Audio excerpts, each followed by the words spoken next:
옆에 있는 분들과 한번 인사 나누겠습니다. 고맙습니다. 감사합니다. 주님 안에서 사랑합니다. 예. 오늘은 제 2과 말씀 같이 보겠습니다. 창세기 3장 1절에서 6절입니다.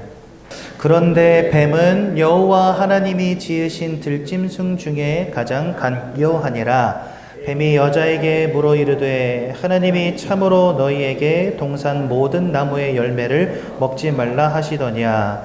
여자가 뱀에게 말하되 동산 나무의 열매를 우리가 먹을 수 있으나 동산 중앙에 있는 나무의 열매는 하나님의 말씀에 너희는 먹지도 말고 만지지도 말라 너희가 죽을까 하노라 하셨느니라.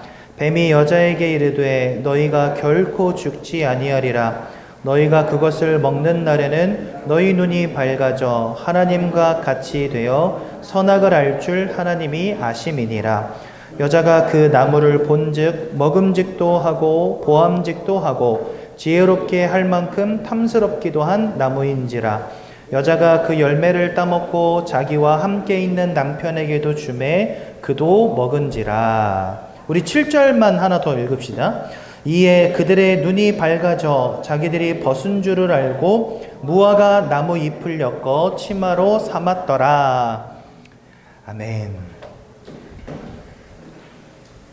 누가 저한테 그런 질문 하시더라고요. 목사님은 목사 된 거 후회해 본 적이 없니? 어떨 것 같습니까, 여러분들? 한 번이라도 후회해 본 적이 있을 것 같다. 손 들어 보십시오. 우리 기운 그 한 3분? 한 4분? 예. 한 번도 후회한 적 없을 것 같다. 예. 감사합니다. 예. 노코멘트 하겠습니다. 예. 한 번도 후회해 본 적이 없어요. 목사 된 거를. 저는 목사 된 게 너무 행복합니다. 오늘도 지금 여기 예배 드리기 전에 여기 2층에서 러시아권 성도님들 예배 드리고 왔거든요. 저는 러시아 말을 한마디도 못해요. 근데 러시아 사람들 모아놓고 메시지 하고 왔습니다. 옆에 통역해 주시는 분이 계셔서 저는 말씀 전하는 시간이 참 즐겁습니다. 왜 즐겁냐? 하나님께서 성경에 숨겨놓으신 비밀들을 여러분들에게 알려드리는 시간이잖아요. 대학에 가서 배울 수 없고 세상의 성공자들에게 배울 수 없고 그렇죠? 어디서도 들을 수 없는 말을 전해주는 자리잖아요. 저는 이 자리에 대한 자부심이 있습니다. 네. 그래서 그런지 몰라도 그냥 이렇게 현장에서 전도하다 보면 성경에도 보면 하나님의 말씀을 농담처럼 여기는 자가 있다. 롯의 사위들이 그랬거든요. 소돔과 고모라가 무너질 때 이제 여기에 하나님의 심판이 임할 것이니 도망가야 된다 이렇게 전했을 때 롯의 사위들이 그 말을 농담으로 여겼다 이렇게 되어 있습니다. 그리고 시편 14편 1절엔 어리석은 자는 그 마음에 이르기를 하나님이 없다라고 말한다.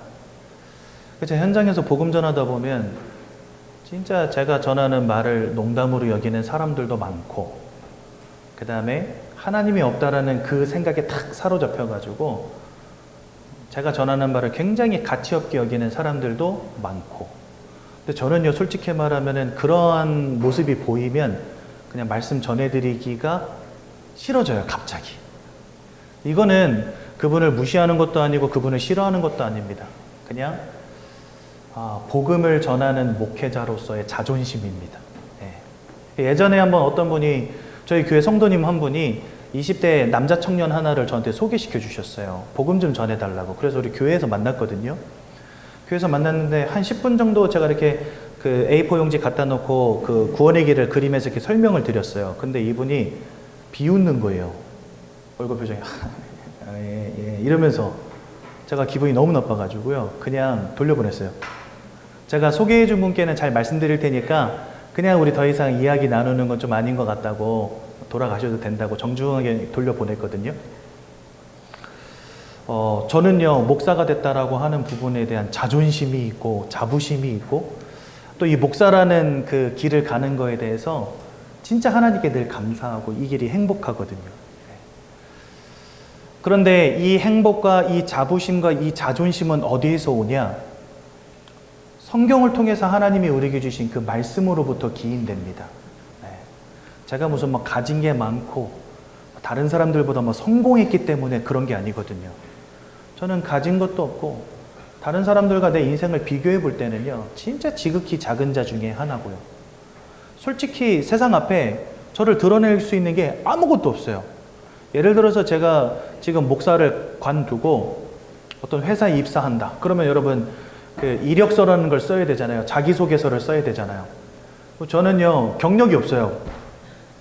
대학에서 퇴학당하고 게임 중독자로 살다가 목사가 됐기 때문에 경력이 없어요. 경력이. 사회생활 경력 무. 그리고 저는요, 국가공인 자격증이 딱 하나밖에 없습니다. 운전면허증. 그거 빼고는 아무것도 없어요. 그러니까 저는요, 실력도 없지, 배경도 없지, 경험도 없지, 아무것도 없어요. 그러니 제가 만약에 다른 사람들 앞에 서잖아요. 그러면요, 저는요, 지극히 작은 자 가운데 제일 낮은 자리에 있어야 되는 그런 사람이에요. 물론 영어는 잘합니다. 필리핀에 살고 와가지고 통역할 만큼 영어는 하는데, 그것도 다 이제 하나님이 저에게 주신 뭐 달란트고.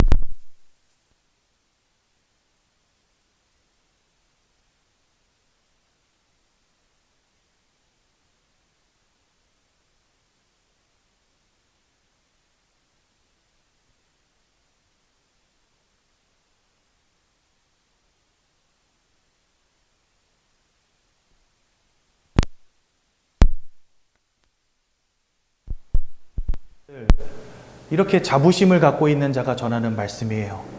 여러분들에게 전할 때 저는요, 진짜 자부심을 가지고 전합니다. 여러분들 오늘도 저의 말씀에 잘 귀 기울이시고 인생의 중요한 답을 얻는 귀한 시간 되시기 바랍니다. 우리는요, 사실을 보는 눈이 필요합니다. 여러분, 분명히 세상은요, 성공자들이 이끌어갑니다. 그렇죠? 제가 세상을 이끌어가는 사람은 분명히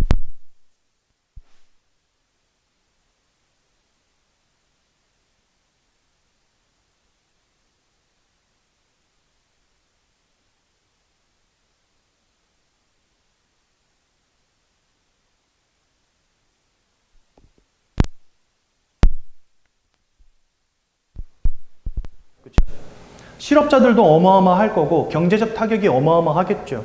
그래서 사실을 보자면 분명히 성공자들이 이 나라를 이끌어가는 게 분명합니다. 그런데 이 사실 뒤에는요, 진실이 숨어 있어요. 어떤 진실이냐? 이렇게 성공하기 위해서 많은 성공자들이 뭐 하고 있냐?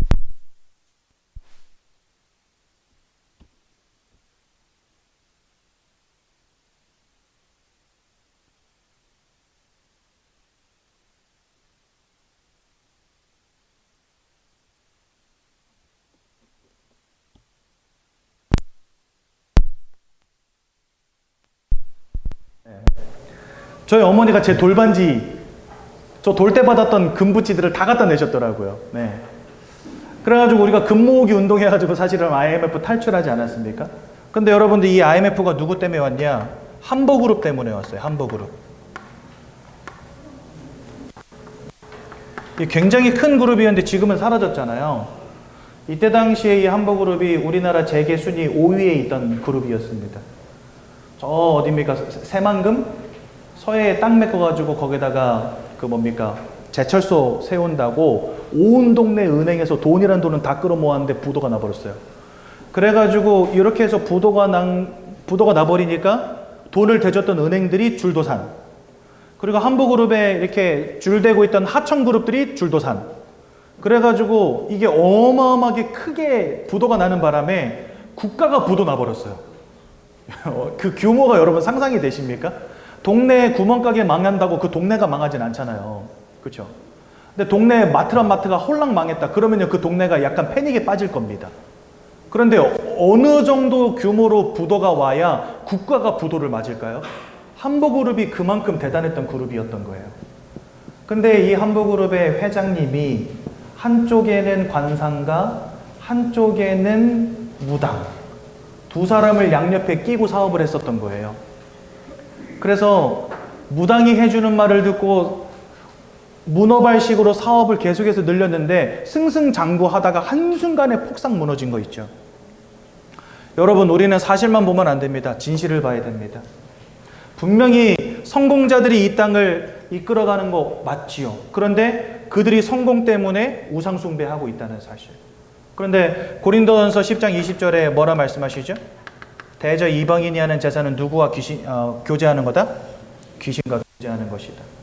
그러니까 이 세상은 잘 굴러가고 있는 것처럼 보이지만 그 배후에서는 다 우상 숭배하며 귀신 섬기고 있다는 겁니다, 여러분들. 더 중요한 건 뭐냐? 그냥 진실이 아닌 영적 진실을 봐야 돼요. 사실은 1번도 중요하고 2번도 중요한데 제일 중요한 건 바로 이 3번입니다, 여러분들. 여러분, 세상은 오늘 읽은 창세기 3장 1절에서 6절에 있는 말씀처럼 사단의 지배 아래 놓이게 되었습니다. 이거는 성경이 우리에게 밝히 증거하시는 부분입니다. 요한복음 8장 44절, 우리가 영적으로 사단의 자녀가 되었다 말씀하시고, 요한일서 3장 8절, 죄를 짓는 자마다 다 사단 마귀에게 속하였다 이렇게 말씀하세요. 로마서 3장 10절, 의인은 없나니 하나도 없고, 23절, 모든 사람이 죄를 범하였으며 하나님의 영광에 이르지 못하게 되었다. 의인은 하나도 없고 다 죄인인데 죄를 짓는 자마다 사단 마귀에게 속하였다. 무슨 말인지 이해가 되시죠? 이 땅에 살아있는 모든 사람들은 눈에 보이지 않지만 사단이라고 하는 권세에 사로잡혀 있다는 겁니다. 이게 바로 영적 진실이에요. 그리고 요 사단에게 사로잡히게 된 그 원인이 무엇입니까? 그게 바로 원죄입니다. 오늘 창세기 3장 1절에서 6절에 나와 있는 말씀처럼 하나님이 따먹지 말라는 선악과를 따먹는 죄를 짓게 된 거예요. 이 원죄 사건으로 말미암아 모든 사람들이 지금 사단에게 사로잡히게 된 것입니다. 그런데 이 원죄로 말미암아 사단에게 사로잡힌 결과가 뭐냐? 하나님을 잃어버리게 된 거예요. 우리는 영적 존재로서 하나님과 함께 해야 됩니다. 근데 그 하나님을 잃어버렸어요. 가장 중요한, 인생에서 가장 중요한 요소를 잃어버린 것과 마찬가지예요.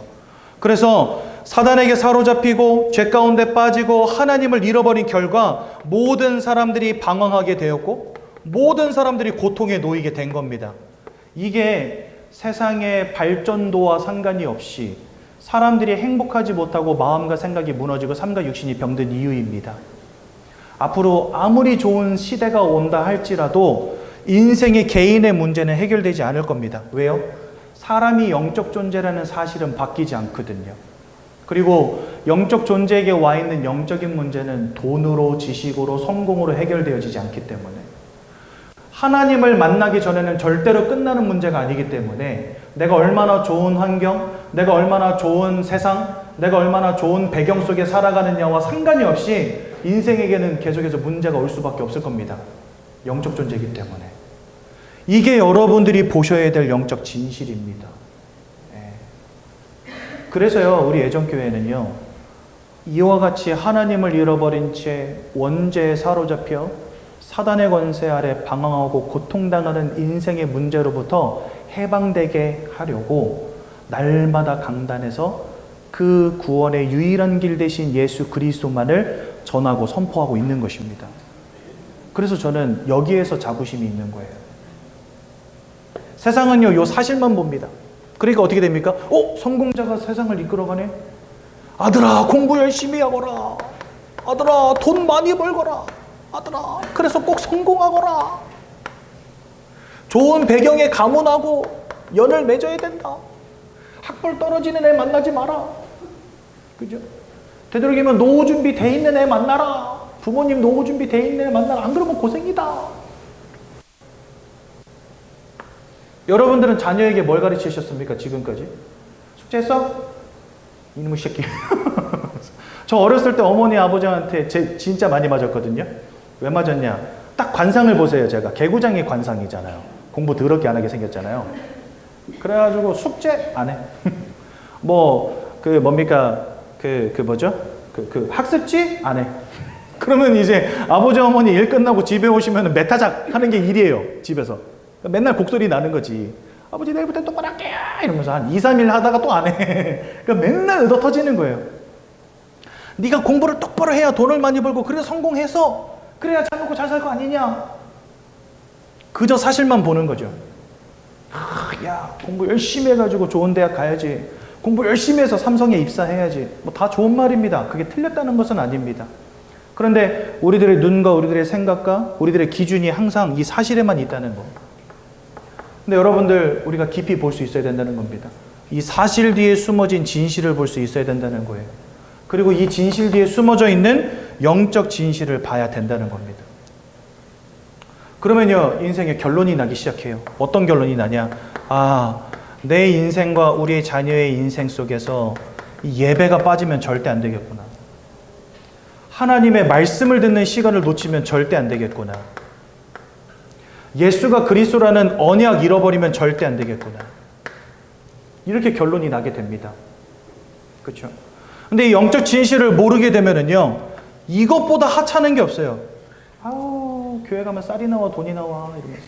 제가 제일 많이 들었던 소리가 그거예요. 현장에 나가서 전도하잖아요. 옆에 이 교회에 있는 목사입니다. 그러면 목사 새끼들 이러는 사람들이 있어요. 예. 솔직히 많은 목사님들이 실수할 수 있잖아요. 사람이니까. 근데 그걸 가지고 막 목사를 먹사라고 부르고 기독교를 개독교라고 부르고 이런 사람들 지천에 널렸습니다, 여러분들. 이 영적 진실을 알지 못하면 교회 가면 밥이 나와 쌀이 나와 돈이 나와 이런 소리 할 수밖에 없어요. 고리타분하게 거기 왜 앉아있니? 이런 눈으로 바라보고. 그죠? 여러분, 주말에 유일하게 쉬는 날인데 여기 왜 오셨습니까? 이 고리타분한 소리 들으러 오셨습니까? 산으로 들러 놀러 가시지 않고, 날도 더운데, 그죠? 시원한 계곡물에 발 담그고 앉아가지고 수박 한 조각 꼭 먹으면은 여러분들 스트레스도 풀리고, 그죠? 발 마사지도 받고 하면은 건강도 회복되고 하는데 뭐하러 여기까지 오셨습니까? 이 더운 날. 땀 삐질삐질 흘려가면서, 그죠? 어떤 분은 또 에어컨 세다고 감기 걸리시는 분도 있고, 어떤 분은 그래서 에어컨 줄여놨더니 덥다고 또 땀 흘리시는 분도 있고, 이 고생스러운 자리에 왜 오셔서, 그죠? 영적 진실을 모르면은요, 이것보다 가치 없는 게 없어요. 영적 진실을 알지 못하면은요, 이것보다 하찮은 게 없어요. 영적 진실을 알지 못하면은요, 이것처럼 의미 없는 일이 없어요. 저도 불신 가문에서 태어나가지고 예수 믿는 사람들을, 죄송합니다, 제가 예수 믿는 것들 맨날 이랬거든요. 내 친구도 교회 간다 그러면, 진짜 아직도 정신 못 차렸냐? 우리 반만년에 빛나는 불교가 있는데, 이제 역사 80년, 제가 어렸을 때는 이제 한 30년 전이니까, 저희 기독교 역사가 한 120년 됐거든요. 그러니까 이제 기독교 90년밖에 안 된 놈은 그 사막귀신 그 뭐고 좋다고 맨날 따라다니냐고. 제가 그랬었던 사람입니다. 예. 영적 진실을 모르면은요, 이것처럼 하찮은 게 없는 거예요. 근데 여러분들이 이 영적 진실이 발견되어다. 지금 이 예배가 여러분들 인생의 가장 축복된 시간일 줄로 분명히 믿습니다. 그래서 우리는요, 사실만 보면 절대 안 돼요. 이 사실 뒤에 숨어있는 진실을, 그리고 그 진실 뒤에 숨어있는 영적 진실을 볼 수 있어야 됩니다. 이걸 가지고 여러분들이 꼭 보셔야 되는 게 세 가지가 있어요. 그게 뭐냐? 첫 번째는 성경입니다. 하나님이 성경을 우리에게 왜 주셨냐? 이거에 대한 답이 나와요. 언제요? 이 영적 진실을 알 때. 우리가 진짜 이와 같은 영적인 문제 가운데 빠져 있는 게 맞다면 하나님의 소원은 뭘까요? 여기서 빠져나온 거 아니겠습니까? 우리가 이 영적 문제에 걸려 있는 게 맞다면 하나님의 소원은 이 영적 문제를 치유해 주시는 거 아니겠습니까? 그래서 성경 요한복음 5장 30절은 이렇게 말씀하십니다. 너희가 구원 얻기 위하여 성경을 상고하거니와 이 성경이 곧 나에 대해서 증언하느니라. 나가 누굴까요? 예수님이십니다. 예수가 그리스도라고 적혀있는 책이 성경입니다. 그래서 여러분들 이게 뭐냐? 바로 성경의 주제예요. 성경은 예수에 대해서 써놓은 책입니다. 왜 예수에 대해서 써놓으셨을까요? 이 인생 근본적 영적 문제를 치유할 유일한 이름이 예수님이시기 때문에. 디모데전서 2장 4절에 이렇게 말씀하십니다.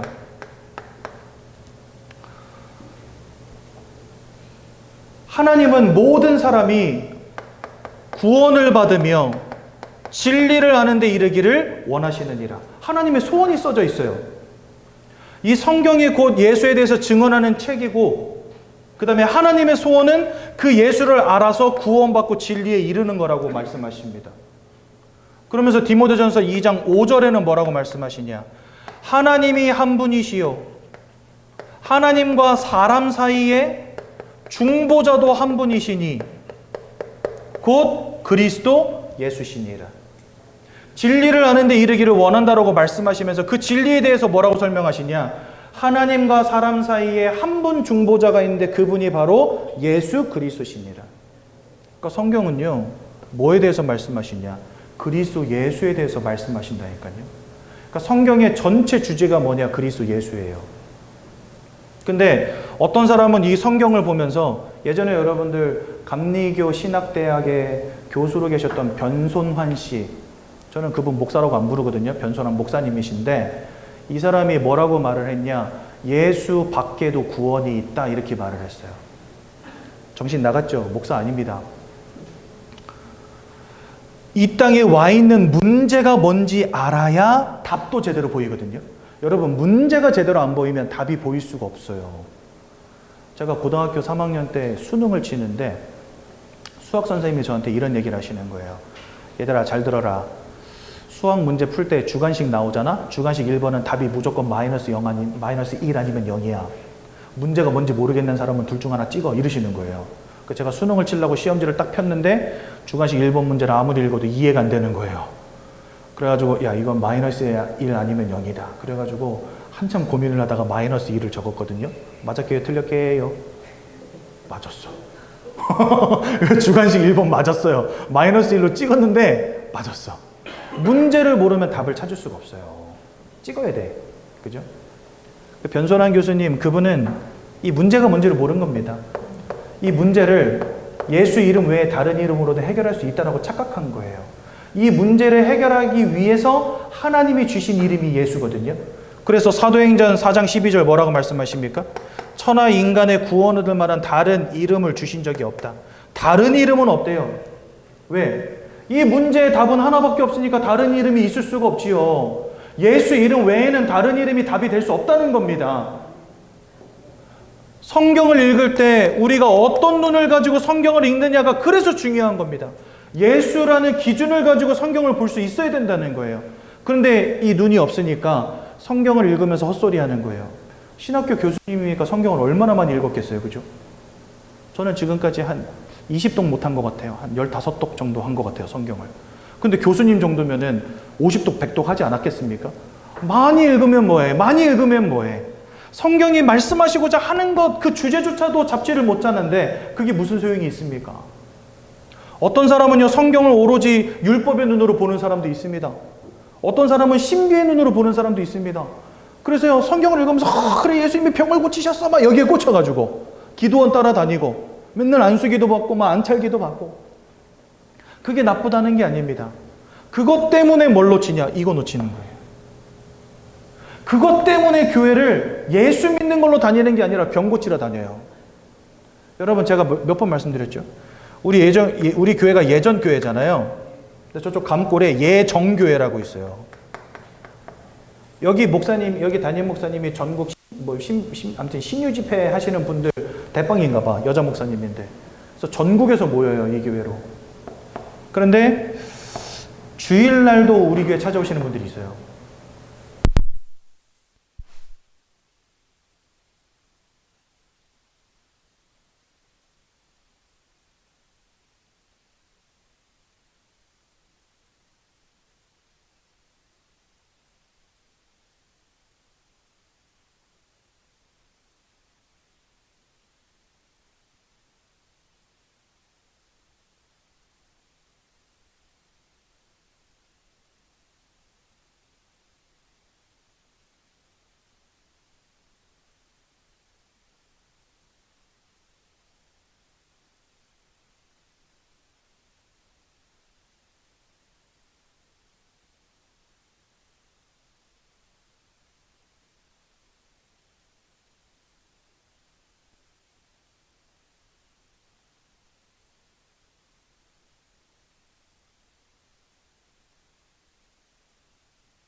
말씀하십니다.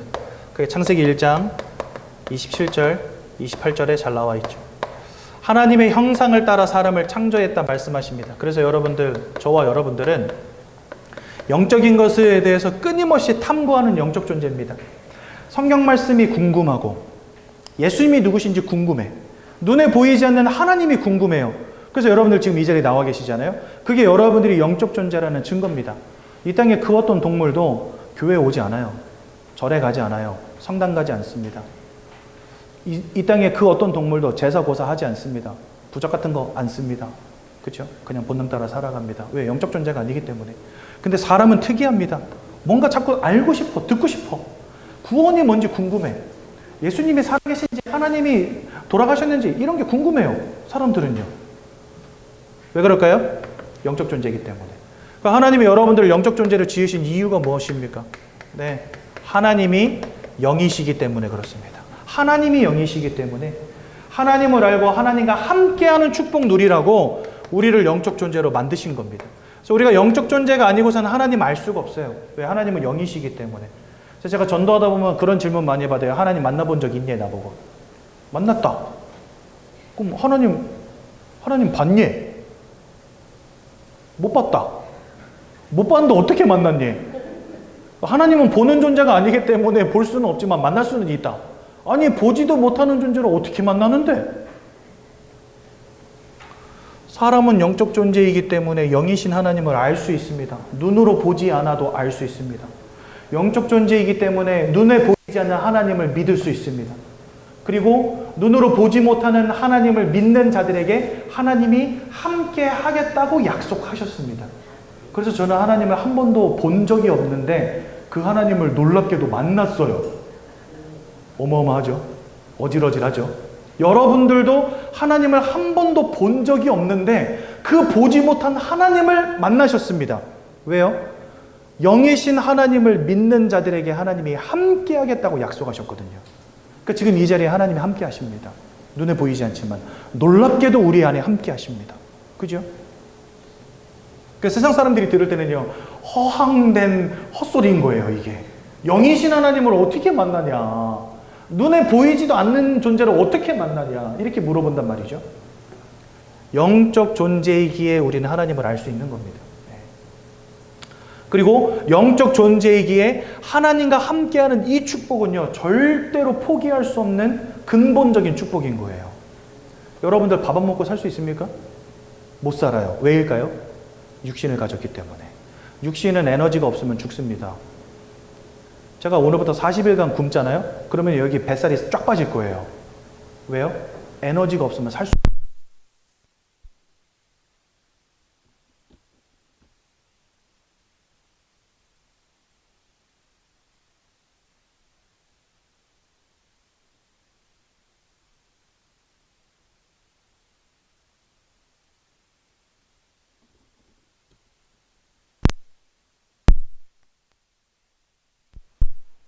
대표가 이런 인터뷰 한 걸 제가 들었어요. 자기 회사에 찾아오는 사람들 중에 40대, 50대가 많대요. 40대, 50대가 많은데 이분들이 20대, 30대 때는 다 비혼주의자들이었다는 거예요. 결혼 안 하고 나는 혼자 살 거야. 자녀도 안 낳고 나 돈 벌어서 쇼핑하면서 먹고 싶은 거 먹고 입고 싶은 거 입고 해외여행 다니면서 재밌게 살 거야. 그랬는데 40대, 50대가 되니까 이제 부모님도 한 분씩 두 분씩 돌아가시고 자기 옆에 있는 친구들은 다 시집 장가 가버리고 그러니까 돈은 벌어가지고 뭔가 넉넉하긴 한데 주변에 같이 할 수 있는 사람들이 없는 거예요. 시집간 친구들은 애 키운다고 바쁘고 그죠? 그리고 장가간 남자애들은 유부남을 자기가 만나고 돌아다닐 수는 없잖아요. 별로 좋은 모양은 아니니까. 그러니까 자꾸만 고립되는 거예요. 부모님은 돌아가시고. 그러니까 그때서야 비로소 비혼주의로 산 거를 후회한대요. 내 옆에 누가 있으면 좋겠다. 이 마음을 갖기 시작하는 게 40대 후반. 50대 넘어가면은요, 내가 왜 그때 시집 안 갔을까? 이걸 후회하고 산대요. 내가 왜 그때 장가 안 갔을까? 이걸 후회하고 산대요. 왜냐니까 사람은 외로움을 견딜 수가 없어요. 함께 해야 되는 존재예요, 사람은요. 마음이라는 게 있기 때문에 혼자 쓸쓸히 못 삽니다. 사람은 절대 혼자 쓸쓸히 못 삽니다. 마음을 가진 존재니까. 그래서 사랑을 하려고 하는 것이고 인생에 뭔가 보람된 일을 찾아가는 이유가 그거예요. 마음을 가졌기 때문에. 그러면 우린 영혼을 가졌어요. 하나님과 함께하는 축복을 잃어버린다는 게 그래서 무서운 겁니다. 내가 밥을 먹지 못하는 상태, 심각한 외로움에 빠진 상태가 하나님을 잃어버린 상태랑 똑같아요. 그래서 하나님을 만난다는 것을 우리는요, 가볍게 여기면 절대 안 됩니다. 근데 원래부터 사람에게는 이렇게 하나님과 함께하는 축복을 주셨다는 거예요. 그래서 영이신 하나님을 알라고 영적 존재로 우리를 만드신 겁니다. 그런데 이 모든 축복들을 송두리째 잃어버린 문제가 벌어져요. 몸이 아픈 걸 질병이라고 하고 마음이 무너지는 걸 정신문제라고 하는 것처럼 우리의 영이 하나님을 잃어버린 것을 그래서 영적 문제라고 합니다. 이 영적 문제가 모든 사람들에게 벌어진 겁니다. 그리고 우리는 그것을 근본적 문제라고 합니다. 하나님과 함께하는 근본적 축복을 잃어버린 것이기 때문에. 오늘 성경에 보면은 뱀이 하와를 속이지 않습니까? 계시록 12장 9절에 보니까 사단을 두고 옛 뱀, 큰 용이라고 설명해 놓으셨어요. 이 옛 뱀이 뭘까요? 에덴 동산에 나타난 뱀을 말합니다. 그러니까 사단이 아담과 하와 앞에 나타난 거예요, 한마디로요. 이 뱀은 그래서 사단을 의미합니다. 이 사단이 아담과 하와를 속여서 하나님이 따먹지 말라는 선악과를 따먹는 원죄를 짓게 만듭니다. 근데 여러분들, 단순히 선악과를 따먹는 그 행위가 죄는 맞지만 그것 때문에 사실 어떤 문제가 벌어졌냐? 로마서 5장 12절에 죄와 사망이 세상 가운데로 들어왔다 이렇게 돼 있어요. 여러분, 우리는 죄를 그냥 내가 범하는 행위라고 생각하잖아요. 근데 성경은요, 죄가 세상으로 들어왔대요. 그리고 그 죄 때문에 모든 사람들에게 사망이 임하게 되었다라고 로마서 5장 12절에 말씀하세요. 그러니까 이건 단순히 선악과를 따먹는 그 행위를 말하는 게 아닙니다. 아담이 선악과를 따먹는 그 행위 때문에 이 땅에 죄악이 들어오게 됐대요. 그래서 여러분들 노아 시대에 보면 창세기 6장에 보면은요, 뭐라고 시작하냐? 이 시대에 죄악이 관영하게 됐다 이렇게 되어 있거든요. 그러니까 모든 사람들을 이 죄가 사로잡아 버린 겁니다. 무엇 때문에? 이 원죄 때문에. 그래서 많은 사람들이 그 질문 하잖아요. 아니, 선악과를 따먹은 건 아담인데 왜 우리까지 죄인입니까? 성경은 우리에게 답을 주십니다. 아담이 선악과를 따먹는 그 죄악된 행위로 말미암아 죄가 세상 가운데 들어오고 모든 사람이 사망에 붙잡히게 됐다. 그러니까 모든 사람이 다 죄의 권세 아래 지금 놓여 있게 된 겁니다.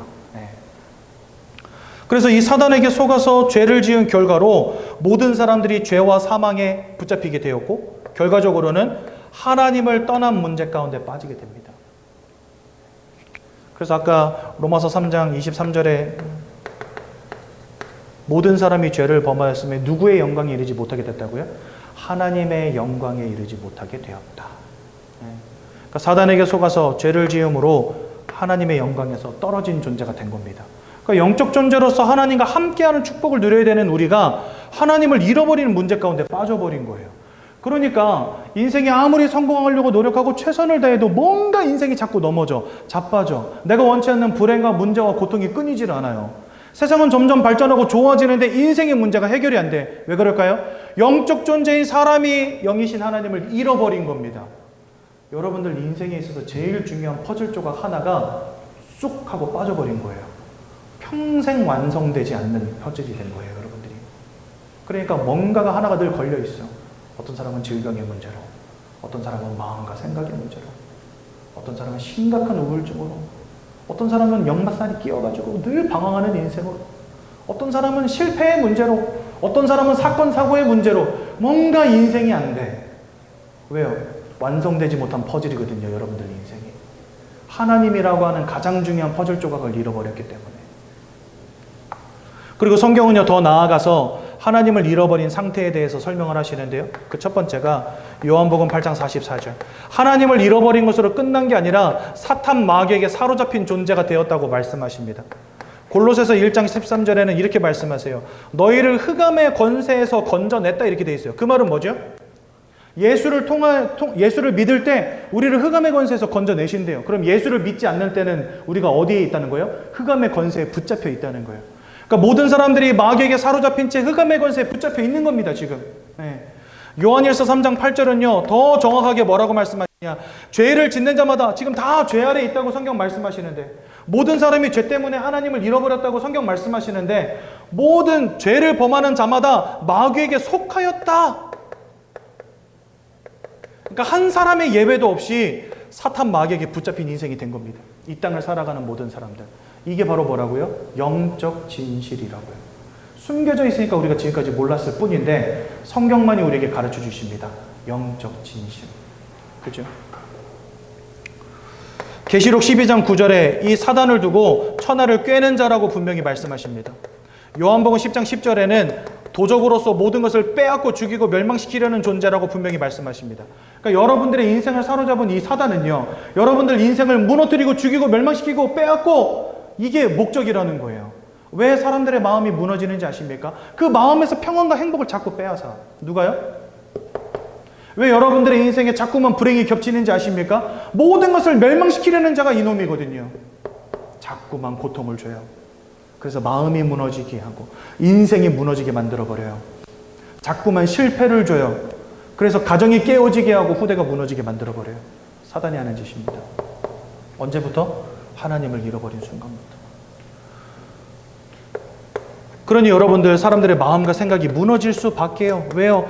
자꾸만 그 마음에 불행을, 근심을, 걱정을, 분란을, 갈등을 심는 자가 있다니까요. 그래서 여러분들, 에베소서 4장 27절에 뭐라고 말씀하십니까? 마귀에게 틈을 주지 말아라, 이렇게 되어 있습니다. 이 전에 25절, 26절에 뭐라고 되어 있습니까? 분란과 갈등, 형제를 미워함과 싸우고 다투는 모든 것들, 그것을 통해서 마귀에게 틈을 주지 말라, 이렇게 되어 있어요. 그러니까 여러분들의 마음을 자꾸 무너뜨리는 존재가 누굽니까? 사단.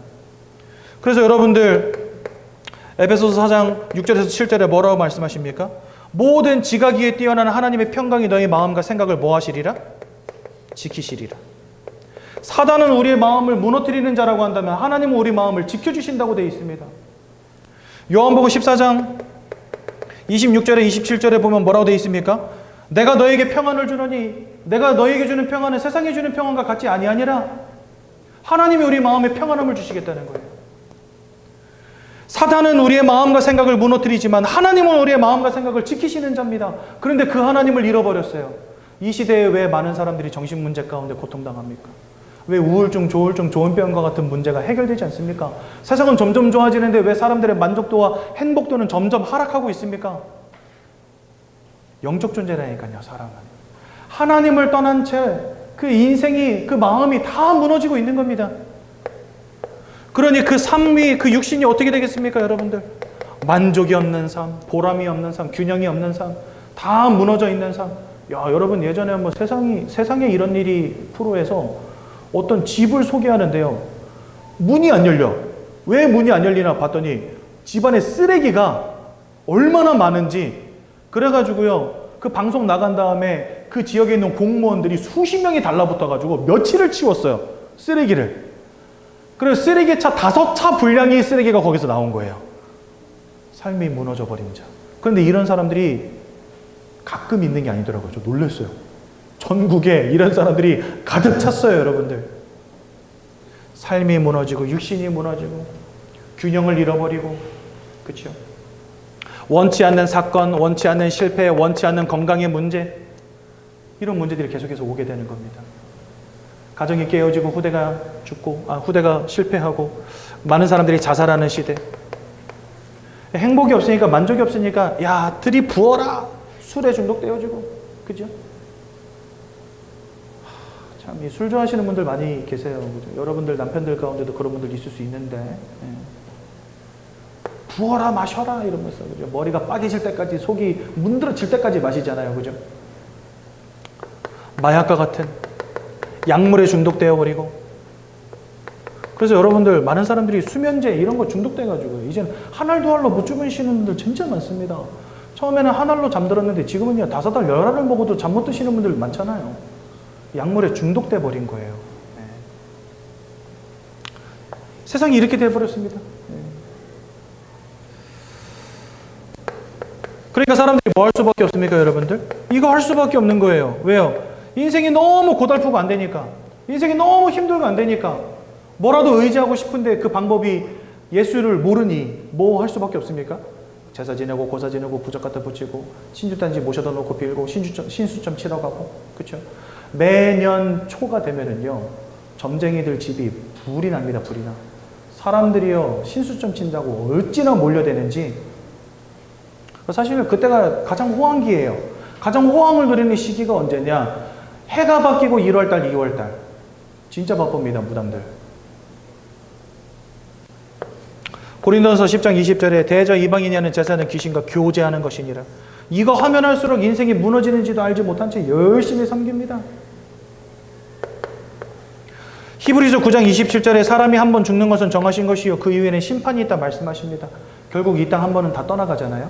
떠나간 다음에 다 하나님 아버지 앞에 서게 됩니다. 그러고 보면 우리 조상님들이 참 똑똑한 것 같아. 왜? 사람이 죽으면 그걸 두고 뭐라 그럽니까? 돌아가셨다라고 하잖아요. 그죠? 그냥 죽었다라고 하기도 하고 땅에 묻혔다라고도 하는데 가장 많이 쓰는 말이 뭐예요? 돌아가셨대. 야, 어디 이렇게 똑똑한지 몰라. 어디로 돌아갑니까? 왔던 곳으로 돌아가는 거죠. 생명이 누구로부터 왔어요? 하나님으로부터 왔기 때문에. 죽은 다음에 하나님께로 돌아가는 겁니다. 돌아간 다음에 뭐 하죠? 심판받는 거예요. 요한일서 5장 11절에서 13절에 보니까 아들이 있는 자에게는 생명이 있고 아들이 없는 자에게는 생명이 없느니라. 내가 너에게 이것을 알리는 것은 너희 안에 영생이 있음을 알게 하려 함이니라. 아들이 있는 자가 생명 얻는 겁니다. 아들이 있는 자가 영생에 들어가는 겁니다. 그럼 왜 우리 안에 아들이 있는 게 중요할까요? 우리가 누구에게 속하였다고요? 사탄 마귀에게. 그렇죠? 우리의 소속 자체가 사단 마귀에게 소속되어 있는 거예요. 하나님을 알지 못한다면. 이 소속이 언제 바뀝니까? 예수를 그리스도로 믿고 영접할 때. 그래서 천국은 착한 놈이 가는 곳이 아닙니다. 하나님의 자녀로 소속이 바뀐 자가 가는 곳이 천국인 것입니다. 무슨 말인지 이해가 되시죠? 그래서 여러분들 이 영적 진실을 잘 아셔야 되는 거예요. 많은 사람들이 가장 기본적이게도 천국과 지옥도 오해하고 있잖아요. 여러분들 이 교회를 왜 지었을까요? 와서 예배 드리고 말씀 들으라고 지은 곳이 교회잖아요. 여기 와서 불공 드리는 사람은 아무도 없습니다. 왜요? 이 건물을 지을 때 목적 자체가 하나님께 예배하기 위해서 지은 건물이기 때문에. 그러면 하나님이 지옥을 왜 만들어 두셨나? 그 이유를 찾아야 돼요. 우리가 그냥 우리 멋대로 지옥은 이런 데야, 야 못된 놈 가는 데야가 아니라 하나님이 지옥을 왜 만들어 두셨냐 하는 게 중요하잖아요. 마태복음 25장 41절에 보니까 이렇게 말씀하십니다. 마귀와 그의 사자들을 위해서 예비된 곳이 지옥이다. 하나님이 지옥을 왜 만드셨다고요? 마귀와 귀신들을 위해서. 마귀와 귀신들을 가두시려고. 계시록 20장 10절에 보니까 거짓 선지자들, 짐승의 표를 가진 자들, 마귀와 그를 따르는 모든 것들 불못에 들어갈 것이라. 마귀와 그를 따르는 모든 것들이 지옥으로 들어간대요. 그러니까 지옥은 누가 가는 곳입니까? 마귀에게 속한 것들이 들어가는 곳이 지옥이라는 거예요. 계시록 20장 14절에 이렇게 말씀하십니다. 사망과 음부의 권세도 지옥으로 들어갈 것이다. 사망과 음부의 권세는 누구의 권세입니까? 사탄의 권세예요. 그러니까 사탄에게 소속된 모든 것과 사탄이 가진 권세까지도 지옥으로 들어간대요. 15절에 생명책에 이름이 기록되지 못한 자들. 생명책에 이름이 기록되지 못한 자들은 누굽니까? 예수를 통해서 구원받지 못한 자들. 여전히 사단에게 소속된 자들. 그러니까 사단에게 속한 모든 것들을 한 번에 하나님이 몽창 집어넣으려고 만드신 곳이 어디라고요? 거기가 바로 지옥이에요. 그러면 하나님의 기준에서 이 지옥에 안 들어가고 천국에 들어가려면 어떻게 돼야 되겠습니까? 사단에게 소속되어 있는 상태에서 빨리 빠져나와야 되는 거예요. 그래서 여러분들 성경에 이런 말씀이 많아요. 요한복음 5장 24절.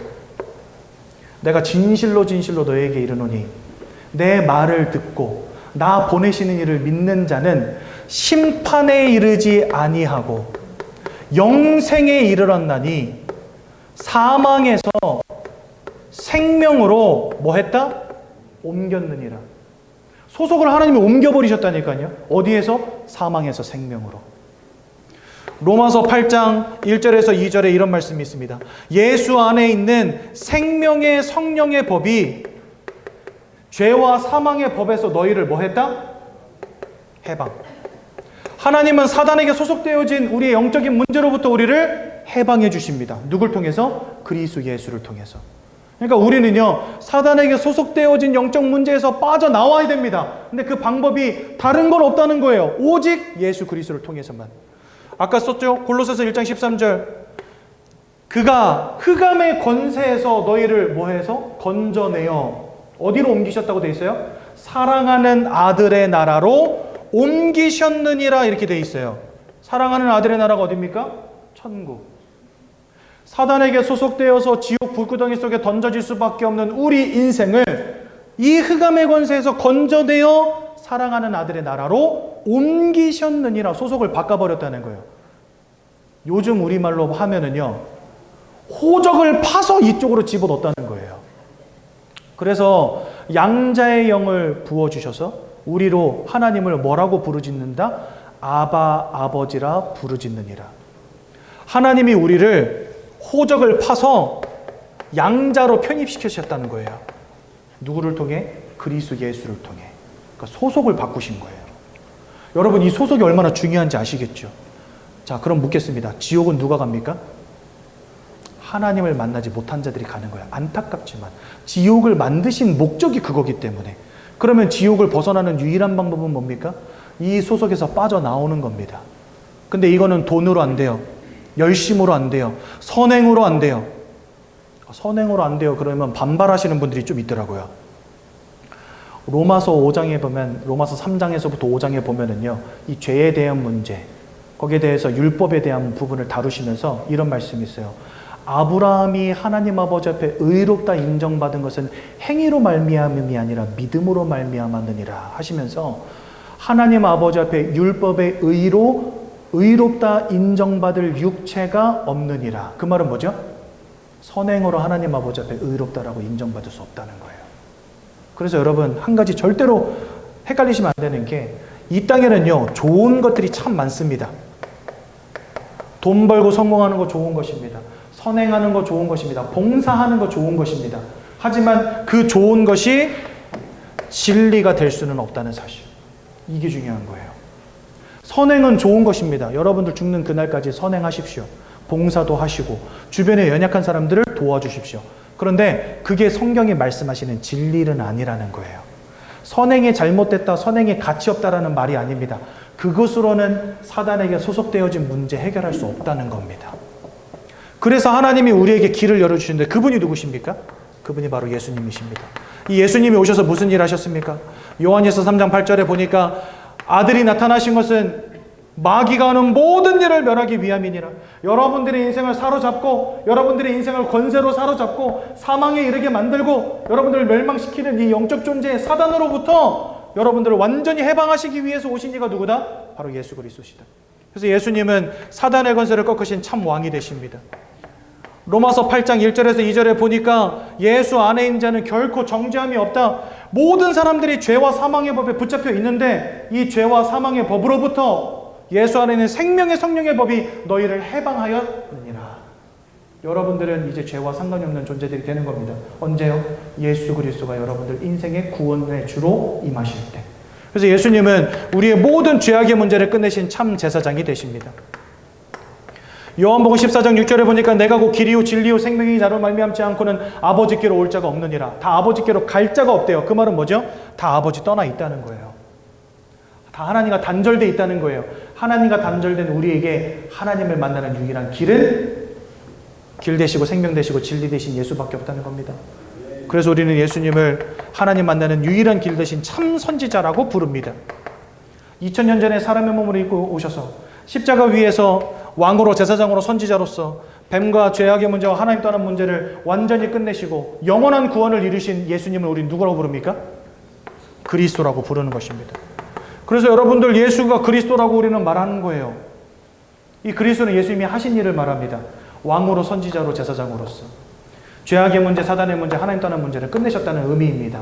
그래서 이 그리스도를 믿고 마음에 영접하는 자들마다 요한복음 1장 12절 하나님의 자녀가 되는 권세를 주신다. 그렇죠? 계시록 3장 20절 누구든지 내 음성을 듣고 문을 열면 내가 들어가 너와 함께 먹고 마시리라. 우리 안에 예수님이 들어오시겠대요. 이전까지는 사단에게 소속되어진 인생이었는데 이제는 하나님의 아들이 우리 안에 들어오시겠대요. 아까 요한일서 5장 11절 13절 뭐라 그랬죠? 아들이 있는 자에게는 생명이 있고 왜? 예수님이 내 안에 들어오실 때 우리가 생명을 얻는 겁니다. 그죠? 그래서 우리는 그걸 뭐라고 하냐? 영접이라고 하는 거예요.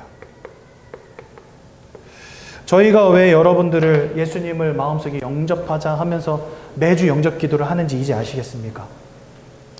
하나님은요, 다른 거 요구하지 않으세요. 우리에게 믿음만을 요구하십니다. 예수가 그리스도라는 그 믿음, 예수를 믿을 때 이 흑암의 권세에서 해방되어진다고 하는 그 믿음이면 족하다는 거예요. 그것을 믿고 마음속에 영접할 때 우리에게 하나님의 자녀가 되는 권세를 주신다라고 약속하신 것입니다. 고민할 필요 있겠습니까? 빨리 예수님 마음속에 영접해서 하나님 자녀 돼야죠. 물론 이 자리에 여러분들은 저랑 여러 번 예배 드리시고 예수님 영접하신 분들은 이미 하나님의 자녀가 맞습니다. 저는 이미 하나님의 자녀니까 영접기도 안 할래요. 굳이 그럴 필요 있습니까, 여러분들? 하루에 100번이고 1000번이고 영접하면 뭐 안 될 거 있습니까? 그렇죠? 그렇게 따지면 저는 지금 영접기도만 지금 수백 번씩 하고 있는데, 그죠? 이 시간 예수님을 마음속에 영접하겠습니다. 진짜 그리스도 예수 여러분들 진짜 마음으로 믿으시고 영접하십시오. 여러분, 근데 요거 영접기도 하기 전에 요거 하나만 더 말씀드릴게요. 성경을 사단은 도적이라고 표현해 놓으셨잖아요. 이 도적은 특징이 뭐예요, 여러분들? 쥐도 새도 모르게 들어옵니다. 담을 탁 튀어 넘어지고 창문 여러분 들어와가지고 우리 자고 있을 때 그냥 집안에 있는 모든 것들 다 훔쳐가잖아요. 그게 도적 같은.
예수 그리스도께서 하나님을 만나는 유일한 길이 되시며 사탄의 권세를 꺾으시고 모든 죄와 저주와 재앙에서 나를 해방하신 그리스도 되심을 믿습니다.